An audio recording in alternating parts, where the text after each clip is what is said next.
అబ్బో ఇక్కడ కేజీ చీరలు కొంటే అర కేజీ చీరలు ఫ్రీ అంట. మంగళ్య షాపింగ్ మాల్, కేజీల్లో సేల్, టన్నుల్లో ఆనందం. చూడాలంటారా? సోనియా గాంధీ స్టేట్మెంట్ పాలిటిక్స్ లెవెల్లో చూడాలండి, ఓట్ల కోసం. ఓకే. ఎందుకంటే దీనికన్నా ముందు ఇప్పుడు జరిగిన నిలంబూర్ అని చెప్పి ఒక ఎలక్షన్ నడిచింది కేరళలో, బై ఎలక్షన్. మొన్ననే ఓటింగ్ జరిగింది, రేపు దాని రిజల్ట్ రాబోతుంది, ఓ అంటే మండే రోజు. సో నిలంబూర్ ఎలక్షన్లో కూడా కాంగ్రెస్ వాళ్ళు ఇదే మాట్లాడారు. అక్కడ దీనికన్నా ముందు ఒక చిన్న ఫెస్టివల్ జరిగింది వాళ్ళ మస్జిద్. అవును. ఇప్పుడు యూజ్ చేసిన మన పాకిస్తాన్ మీద యూజ్ చేసిన 2 డ్రోన్లు, ఒక మిసైల్ హైదరాబాద్లో తయారైంది. దాంట్లో ఒక మిసైల్ వెళ్ళి పడిన తర్వాత, ఒక డ్రోన్ పడిన తర్వాత దాని మీద హైదరాబాద్ అడ్రస్ ఉంది దాని మీద.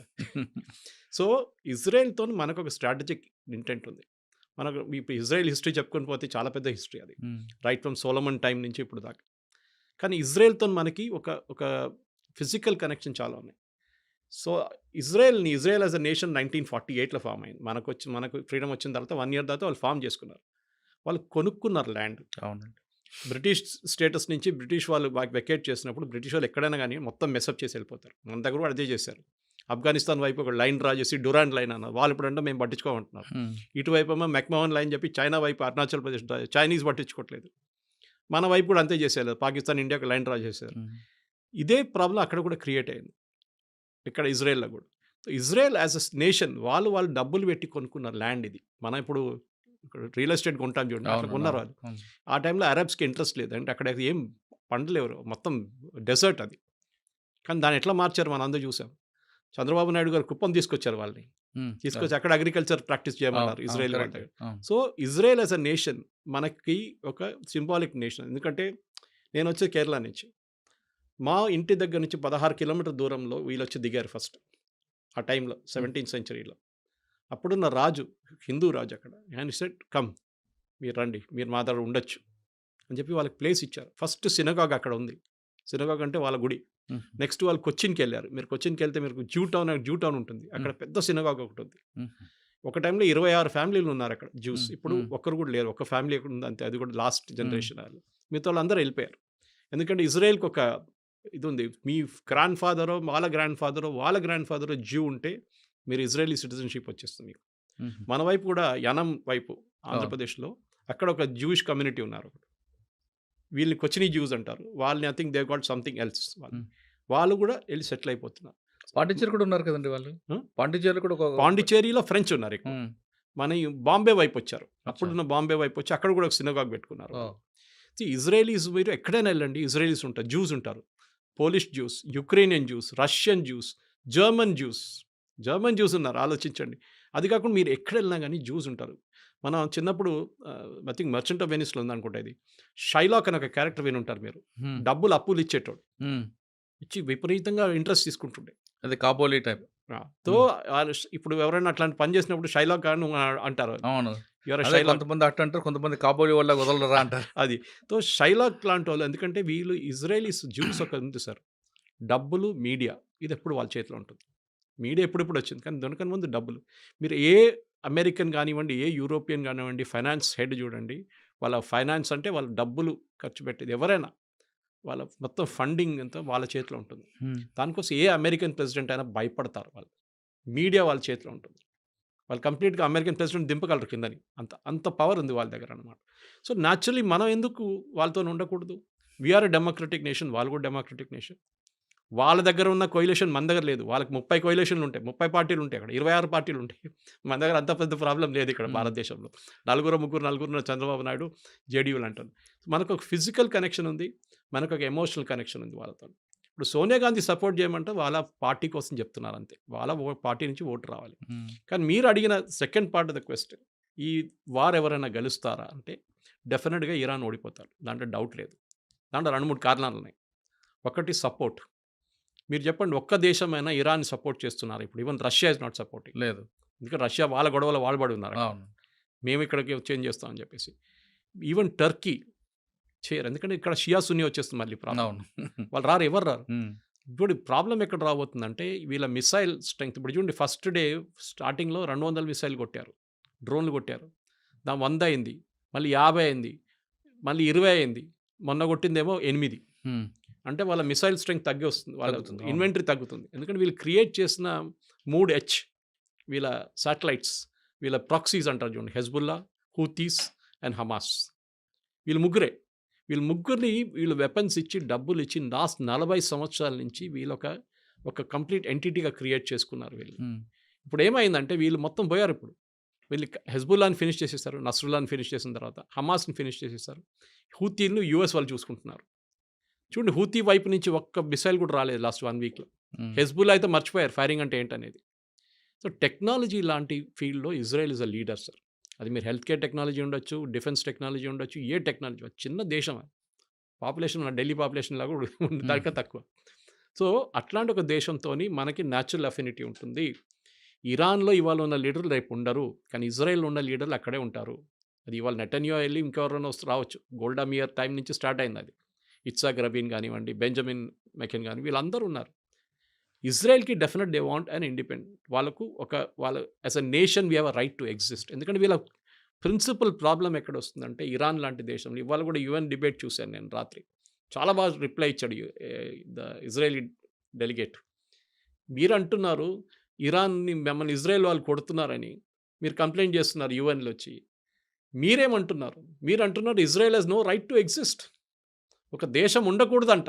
అవును, మీరెవరండి చెప్పడానికి? అది అదే వాళ్ళ మనుగడ కోసం ఇప్పుడు చేస్తున్నారు కదండి.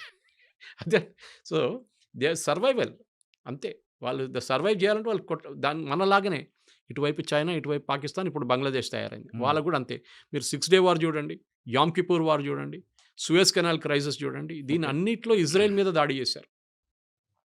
ఎవరు? అందరు కలిసి. జార్డన్, సిరియా, లెబనన్, ఇటువైపు ఈజిప్ట్. తర్వాత ఈజిప్ట్ నుంచి అన్వర్ సదాత్ని చంపేసిన తర్వాత అక్కడ వీక్ అయిపోయారు. హోస్ని ముబారక్ వచ్చారు. ఇటువైపు towards Syria it was control by family, the Assad family. అటువైపు అమ్మ జార్డన్, అది కూడా ఒక మొనార్కీ నడుస్తుంది అక్కడ. సో ఇప్పుడు ఏమైపోయిందంటే వీళ్ళు ముగ్గురు ఎవరికి కొట్లాడలేదు ఇజ్రాయెల్. వీళ్ళకి తెలిసిపోయింది కొడితే వాడు రిటర్న్ డబుల్ కొడతాడని, డబుల్గా ట్రిపుల్ కొడతాడని. వీళ్ళకి చాలా అర్థమైపోయింది. వీళ్ళందరూ కలిసి దాడి చేశారు కదా 6 డే వార్లో. ఈ సౌదీ అరేబియా ఫండింగ్ ఇచ్చింది వాళ్ళకు. ఇచ్చిన తర్వాత కూడా ఓడిపోయారు వీళ్ళు. అప్పుడు బేసిక్ ఉండే ఇజ్రాయెల్ దగ్గర ఫైటర్ ఎయిర్క్రాఫ్ట్ కూడా లేకుండే అప్పుడు. ఏదో అమెరికా ఇచ్చిన కొన్ని ప్లేన్లు ఉండే అంతే. ఇప్పుడు చూడండి, ఈ ఇరాన్ దాకా వెళ్ళి 1500-2000 కిలోమీటర్ తిరిగి వచ్చి కొట్టి రిటర్న్ వస్తున్నారు. అది ఒక్క ప్లేన్ కాదు. మొన్న కొట్టిందంటే ఫస్ట్ దాంట్లో 200 ప్లేన్లు. And they didn't lose a single one. ఇప్పుడే మొత్తం డిఫెన్స్, వాళ్ళ ఎయిర్ డిఫెన్స్ కొట్టుపడేశారు. They having total dominance of the skies. అదే ఈవెన్ ట్రంప్ కూడా చెప్పారు చూడండి. సార్, ట్రంప్ పాకిస్తాన్ వైపు వెళ్ళడం, ఆయనకి లంచ్ పెట్టడం, ఆ పాకిస్తాన్ ఎయిర్ బేస్ వాడుకోవడం వెనక ఉద్దేశం ఇరాన్కి సపోర్ట్ చేయమని ఇండైరెక్ట్గా. పాకిస్తాన్ ప్రధానమంత్రి ఎవరండి? ఉండేరు షాబాజ్ షరీఫా. ఆయన ఎందుకు విలువలేరండి? అదే మునీర్ అంటే ఆర్మీ ఆఫీసర్, గతంలో ఐఏఎస్ఐ అది బ్యాక్గ్రౌండ్. హెడ్ ఆఫ్ స్టేట్ని పిలవాలి కదా. ఇప్పుడు అవును, డిన్నర్ మీరు ఎవరిని పిలుస్తారు? లంచ్ నరేంద్ర- స్టేట్ ప్రెసిడెంట్ మీరు నరేంద్ర మోదీని పిలుస్తారా, లేకుంటే మన ఆర్మీ చీఫ్ని పిలుస్తారా? ఆర్మీ మోడీని పిలుస్తాం. అంటే ఆయన మోడీని attitude పిలిచారు కూడా. కానీ మోడీని పిలిచారు. ఇక్కడ మునీర్ అనే వ్యక్తి ఐఏఎస్ఐ బ్యాక్గ్రౌండ్ అన్నీ ఉన్నాయి కాబట్టి. ఐఎస్ఐ వాళ్ళు పాకిస్తాన్లో అల్లా అండ్ ఆర్మీ రూల్స్ అవును. అంతే. వీళ్ళిద్దరే నడిపిస్తారు పాకిస్తాన్.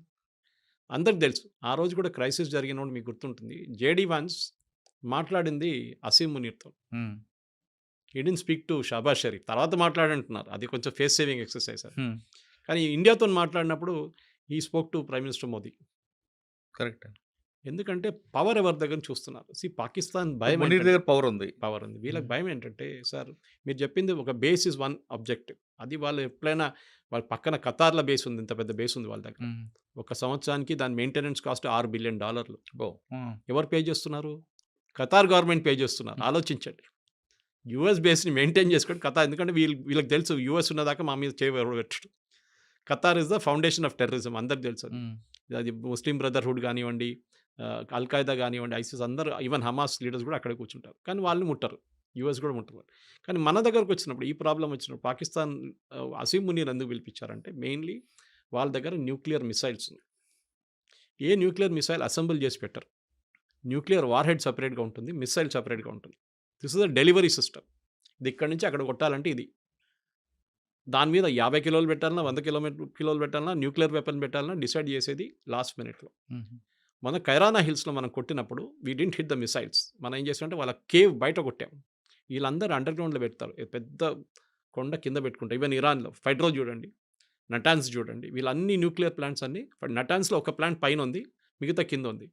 వెరాజ్ ఇన్ ఫడ్రోల్ the entire thing is below the 250 metre concrete barrier ఉందండి, దానికోసం బంకర్ బస్టర్ అంటున్నారు. సో అసీం మునీర్ ఎందుకు తీసుకొచ్చారంటే బేసిక్లీ వీళ్ళ దగ్గర ఉన్న మిసైల్స్ ఎక్కడ వెళ్ళకూడదు, ఇరాన్ పోతే అల్ఖైదా వాళ్ళు లేకుంటే ఎవరైనా తాలిబాన్ వాళ్ళు వచ్చి కొట్టి తీసుకెళ్తే న్యూక్లియర్ మిసైల్ తీసుకెళ్ళి పాకిస్తాన్ దగ్గర ఒక్కటే ఉంది ఇప్పుడు ఇస్లామిక్ నేషన్లో, ఎవరు తీసుకెళ్తారో తెలియదు. రేపు అసీం మునీర్ లేడు, ఇంకా వాళ్ళ గవర్నమెంట్ పడిపోయిందో ఏమని అంటే ఆర్మీ చూసుకుంటారు, గవర్నమెంట్ ఏం చేయలేరు అక్కడ. గవర్నమెంట్ మన దగ్గర న్యూక్లియర్ బటన్ మోదీ దగ్గర ఉంది, అక్కడ న్యూక్లియర్ బటన్ ఆర్మీ చీఫ్ దగ్గర, మునీర్ దగ్గర ఉంది. అది చాలా క్లియర్ అన్నమాట. సో దానికోసం పిలిచి ఏమన్నారంటే ఆ మిసైల్స్ అంతా మేము చూసుకుంటాం. దీనికన్నా ముందు కూడా భారతదేశం అటాక్ చేసిన గుర్తుంటుంది మీకు, అందరు అన్నారు అమెరికా చూసుకుంటున్నారు పాకిస్తాన్, దానికోసం ఆపారు బాంబింగ్ అని. కరెక్ట్, ఆ వెపన్స్ వాళ్ళ చేతిలో పడకూడదు. అల్ఖైదా కానివ్వండి, ఐసిస్ కానివ్వండి, తాలిబాన్ కానివ్వండి, లేకుంటే ఇరాన్ నుంచి వచ్చే నెక్స్ట్ రెజీమ్ కూడా. ఎందుకంటే పాకిస్తాన్ ఈ టెక్నాలజీ మొత్తం దొంగతనం తీసుకొచ్చారు జర్మనీ నుంచి, ఇంకోటి నార్త్ కొరియా దగ్గర నుంచి తీసుకొచ్చారు. సో నవ్వు తాళం వేసి ఆ చావి తీసుకెళ్ళి పెంటగన్లో పెట్టుకుంటారు, దీన్ని పిలిచారు అంతే, ఇంకేం లేదు, ఇంకా మాట్లాడడానికి ఏం లేదు. We'll do deals with Pakistan అంట. పాకిస్తాన్ ఏం అమ్ముతారండి, వాళ్ళ మేజర్ ఎక్స్పోర్ట్ టెర్రరిజం, అదొకటే వాళ్ళు అమ్మగలరు. కానీ కొన్ని వేల కోట్ల రూపాయలు ఫండింగ్ చేస్తూ ఉంటున్నారు కదండి. ఎందుకు చేస్తున్నారు ఆలోచించండి. ఆ గవర్నమెంట్ పడిపోతుంది, పడిపోతే వాళ్ళ న్యూక్లియర్ అసెట్స్ ఎవరి దగ్గర ఉంటుంది? గవర్నమెంట్, ఐసిస్, అల్ఖైదా వీళ్ళు ఎవరైనా వస్తారు రేపు. తాలిబాన్ అక్కడ తయారైనట్ల ఆఫ్ఘనిస్తాన్, ఇక్కడ ఇంకో థియోక్రసిక్ గవర్నమెంట్ వచ్చేస్తుంది. అమెరికాకి అదే భయం. దానికోసం ఇప్పుడు కాదు, ముందు నుంచే సోవియట్ యూనియన్ ఉన్నప్పటి నుంచి సపోర్ట్ చేస్తుంది దానికే వాళ్ళు. ఎందుకంటే ఎట్లయినా వీళ్ళు ఇక్కడ వీళ్ళ దగ్గర ఉన్న ఈ అసెట్స్ ఎక్కడ ఈ ఇస్లామిక్ టెర్రరిస్ట్ దగ్గర వెళ్ళకూడదు. మిసైల్ అయితే నాకు ప్రాబ్లం లేదు, కానీ న్యూక్లియర్ తీసుకొచ్చి ఒక న్యూయార్క్లో పడేస్తే నెక్స్ట్ 5,000-10,000 సంవత్సరాలు న్యూయార్క్లో ఎవరు ఉండలేరు. సో అమెరికా చాలా భయం ఉంది దాని మీద అన్నమాట. వీళ్ళు స్టేబుల్ నేషన్ కాదు సార్, మనలా కాదు, మన దగ్గర స్టేబుల్ నేషన్. మనం ఒక డెమోక్రటిక్ పార్టీ ఉంది, మన ఎలక్షన్ నడుస్తుంది, ఆర్మీ ఉన్నారు, ఎయిర్ ఫోర్స్ అంతా ప్రొఫెషనల్ సిస్టమ్. వాళ్ళ దగ్గర ప్రొఫెషనల్ కాదు. ఈ ఆర్మీ చీఫ్లు కానీ ఎయిర్ ఫోర్స్ చీఫ్ పాకిస్తాన్లో ఫస్ట్ రాగానే లండన్లో ఒక పెద్ద ఇల్లు తీసుకుంటాడు. వాళ్ళకి అమెరికా ఫండింగ్ ఎవరైనా ఇస్తారు దానికి. వాళ్ళ పిల్లల్ని ఆక్స్ఫర్డ్, కేంబ్రిడ్జ్ పంపిస్తారు, లేకుంటే MIT పంపిస్తారు. మీరు చూడండి, every Pakistani general from Yahya Khan to Pervez Musharraf to general Zia-ul Haq అందరు ఇదే చేశారు. మన దగ్గర ఉన్న కశ్మీరీ పొలిటీషియన్స్ కూడా ఇదే చేస్తారు. ఒమర్ అబ్దుల్లా, ఫరూక్ అబ్దుల్లాకి లండన్లో ఇల్లు ఉన్నాయి, పెద్ద ఇల్లు ఉన్నాయి, వాళ్ళ పిల్లలంతా బయట చదువుకున్నారు. సో వాళ్ళకి టెండెన్సీ ఉంది, అది దాన్ని కంట్రోల్ చేయడం మొత్తం US చేతిలో ఉందన్నమాట. ఇప్పుడు కాదు, ముందు నుంచి. That is exactly what Trump did. కొత్తది ఏం లేదు దాంట్లో. మోదీ గారిని పిలిచారు కదా డిన్నర్కి, ఈయన లంచ్ పిలిచినంత మోదీ గారు డిన్నర్కి పిలిచి నేను రాలేపో అని చెప్పేసి వచ్చేసి ఆయన పూరి వచ్చారు. Ego problem. అరే నువ్వు వాడిని పిలుస్తున్నావు, నా మమ్మల్ని ఈక్వల్ చేస్తున్నావా? Is only an army chief, వాడు కావాలని చెప్పి వాడే మెడల్ వేసుకున్నాడు ఫీల్డ్ మార్షల్ అని చెప్పి. సార్ ఫైనల్గా చెప్పండి, సోనియా గాంధీ గారి స్టేట్మెంట్ మాత్రం కేవలం ఎలక్షన్ గురించి చూడాలంటే అంతే, ఇంకేం లేదు. ఇప్పుడు కాదు కదా, అంటే అటు తిరిగి మన దేశంలో రెండు పార్టీలు విభేదాలు రావా? కొత్తదేం కాదు కదా సార్. ఇప్పుడు సోనియా గాంధీ స్టేట్మెంట్ మీద కూడా మోడీ గారు ఇంకా వేరే వాళ్ళు కామెంట్ చేస్తారు. ఇది ఒక వార్ నడుస్తుంది ఇప్పుడు, ఇన్సైడ్ వార్. మోదీ గారు కామెంట్ చేయరు, మోడీ గారు కాకపోయినా చేస్తారు. ఎవరికొరు మోదీ గారు IT టీం ఉన్నారు, వాళ్ళ అమిత్ మాల్వియా లాంటి ఉన్నారు, వాళ్ళు కామెంట్ చేస్తారు. డెఫినెట్గా కామెంట్ చేస్తారు. పొలిటికల్ వార్ అవుతుంది అక్కడ. పొలిటికల్ అని కాదు, మీరు ముస్లిం ఓట్ కోసం చేస్తున్నారు, నేను ఎప్పుడు రాసిస్తాను మీకు ఆ ట్వీట్ ఏముంటుందని. మీరు ముస్లిం ఓట్ల కోసం చేస్తున్నారు, మీరు అసలు కానీ ఇరాన్తో ఉన్న రిలేషన్షిప్లో ఇప్పుడు బీజేపీ ఒఫీషియల్గా ఏం మాట్లాడరు, బికాజ్ వాళ్ళకి తెలియదు ఈ గవర్నమెంట్ ఉంటుందో పోతుందో అని.